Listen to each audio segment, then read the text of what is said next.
హరీష్ రావు గారు ఇవాళ రాజయ్య గారు మాజీ డిప్యూటీ సీఎం గారు మాట్లాడుతూ నిజంగా విచిత్రంగా ఉన్నది. బీఆర్ఎస్ వాళ్ళకి నాయకులకు ఇంకా కూడా బుద్ధి రాకుండా మాట్లాడటం అంటే సిగ్గుచేటు. పోలీసు వ్యవస్థని గతంలో నిర్వీర్యం చేసింది. ఫ్రెండ్లీ పోలీస్ అని, ఆ పోలీస్ అని, ఈ పోలీస్ అని చెప్పి వాళ్ళని చేతులు కట్టేసి ఆగం చేసి ఇప్పటికి కూడా కానిస్టేబుల్ గారిని చంపితే దాని సానుభూతిని చూపించేది వదిలిపెట్టి దాన్ని కూడా రాజకీయం చేయటం. గతంలో ఎప్పుడు ఉద్యమం అప్పుడు విద్యార్థులని వాళ్ళ శివాల మీద పేలాలు ఏరుకదిన్నట్టు ఇవాళ కూడా మళ్ళా పాపం ఒక కానిస్టేబుల్ స్థాయి అధికారిని చంపితే దానికి ఏం జరిగిందో చూస్తున్నారు రాష్ట్ర ప్రజలు. మీ తిరిగా దద్దమ్మలు తిరిగా వదిలేయలే. ప్రతిదీ రాజకీయం చేసుకుంటూ అబద్దాలు మాట్లాడుకుంటూ బతకటం. ఇవాళ మీ ఇంట్లో మీ ఆడపడుచు మాట్లాడినప్పుడు ఏం చేసిండ్రు దానికి జవాబు చెప్పండి. కవిత గారు మాట్లాడినప్పుడు మీ యొక్క ఇంట్లోకి వెళ్లి కవిత మీరు చేసిన ఆరోపణకు మీరు ఏం జవాబు చెప్తారు చెప్పిన అయ్యేటవరకు మాట్లాడినా సిగ్గు సెరాలు లేకుండా తనకి రాజయ్య గారు నువ్వు మాట్లాడే వ్యక్తిని స్థాయి అది.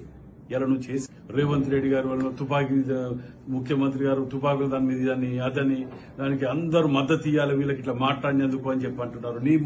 నీ డిప్యూటీ సీఎం తీసేసినప్పుడు ఏ ఒక్కరు వచ్చి మాట్లాడినరా మేము మాట్లాడినాం. సిగ్గు స్థిరం ఉండాలి మాట్లాడటానికి.